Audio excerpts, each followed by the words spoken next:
अस्सलाम वालेकुम व्यूअर्स, मैं हूँ शेफ़ हसनैन और आप देख रहे हैं अपना channel chef Hasnain food on demand. जैसा कि आप जानते हैं सब, आजकल कोरोना की वजह से सब आइसोलेट हैं घरों में और मैं भी घर पे हूँ। अपने रेस्टोरेंट क्लोज़ हैं और आजकल फिर कुकिंग घर पे मैं ख़ुद कर रहा हूँ। तो आपके साथ बहुत ही सिंपल सा एक मटर वाला पुलाव और उसके साथ चटनी है, उसकी रेसिपी शेयर करता हूँ।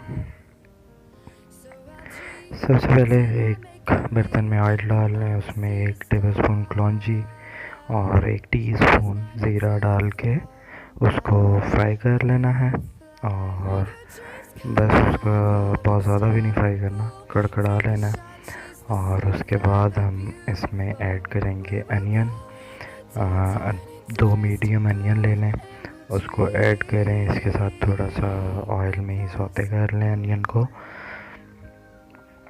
को सौते कर लें। और इसमें हम जो मसाले डाले हैं उसमें जाएगी red chilli powder as required as per taste और सॉल्ट एज़ नीडेड।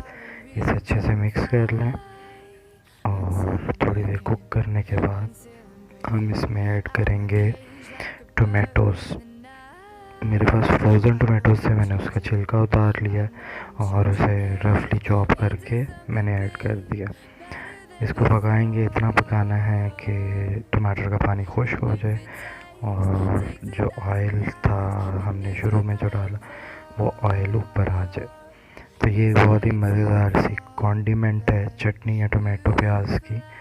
और इसमें ग्रीन चिलीज़ ऐड कर सकते हैं हम। और उसके बाद इसकी भुनाई कर लेनी है, इतनी भुनाई करनी है कि ये अच्छे से पक जाए और ऑयल इसका ऊपर आ जाए। तो हमारी चटनी तैयार है। पुलाव के लिए ऑयल लिया मैंने, उसमें जो एज़ यूजुअल हमारे साबुत गरम मसाले जाते हैं वो डाले हैं और प्याज डाला है मैंने, उसको फ्राई करेंगे।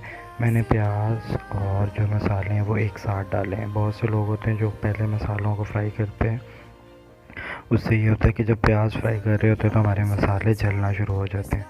तो उसको कंट्रोल करने के लिए मैंने सारी चीज़ें इकट्ठी डाल दी हैं। उससे ये होगा कि हमारे मसाले जलेंगे नहीं।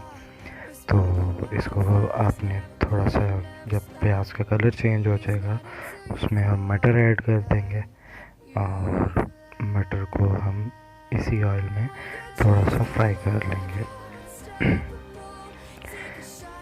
मटर फ्राई हो चुके हैं जनाब। इसमें अब हम पानी डालेंगे, चावलों के मुताबिक जितना चावल हैं उसके बराबर पानी डाल दें।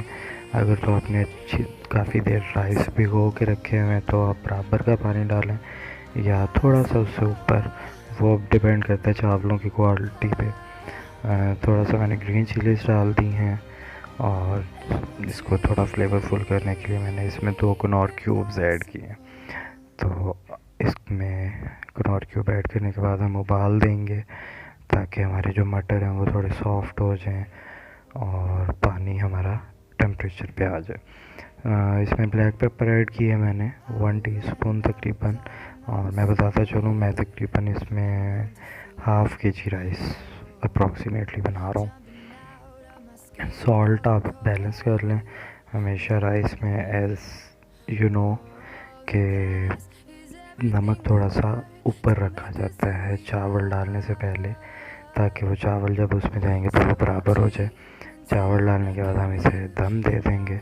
सॉल्ट चेक कर लें, अगर कम हो तो और ऐड कर लें। और क्यूब जब भी यूज़ करें तो नमक ध्यान से इस्तेमाल किया करें। हमारे चावल पानी खुश हो चुका है, अब दम लगा देंगे हम और इसको दम दे देंगे हम लो हीट पे 20 मिनट के लिए। और हमारा बहुत ही बेहतरीन किस्म का पुलाव भी तैयार हो जाएगा। मीनवाइल मैंने कल मैरिनेट करके रखे हुए थे ड्रम स्टिक्स, तो सोचा कि उसे भी फ्राई कर लेता हूँ। तो मैं आपको दिखा देता हूँ कि मैं किस तरह से उसको फ्राई कर रहा हूँ।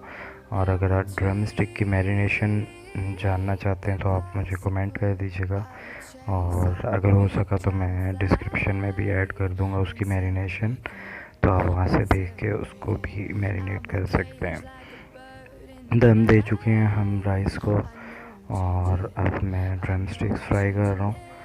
ड्रम स्टिक्स को बेसिक वही मसाले जो होते हैं हमारे, और lemon juice, ginger garlic paste, salt, black pepper, थोड़ा सा चाट मसाला ऐड किया है मैंने, थोड़ा मैदा ऐड किया है, और red chilli powder, crush chilli, और थोड़ा सा ज़ीरा मैंने ऐड किया था, और दही के साथ इसका मिक्सचर बनाया है मैंने।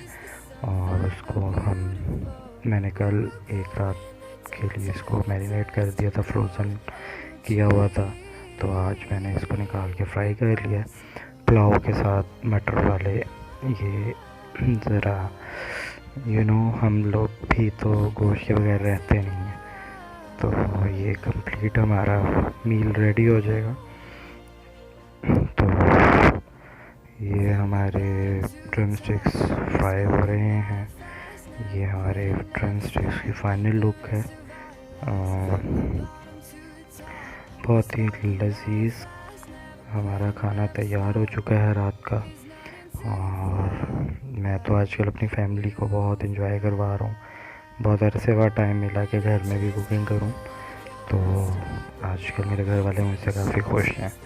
आप लोग इस वीडियो को देखिए, लाइक सब्सक्राइब करना मत भूलें चैनल, और अपने फ्रेंड्स एंड फैमिली में ज़रूर शेयर किया करें मेरी रेसिपीज़, ताकि जिसको कुकिंग नहीं आती मेरी रेसिपीज़ से फ़ायदा उठा सके, तो ज़रूर शेयर कीजिए।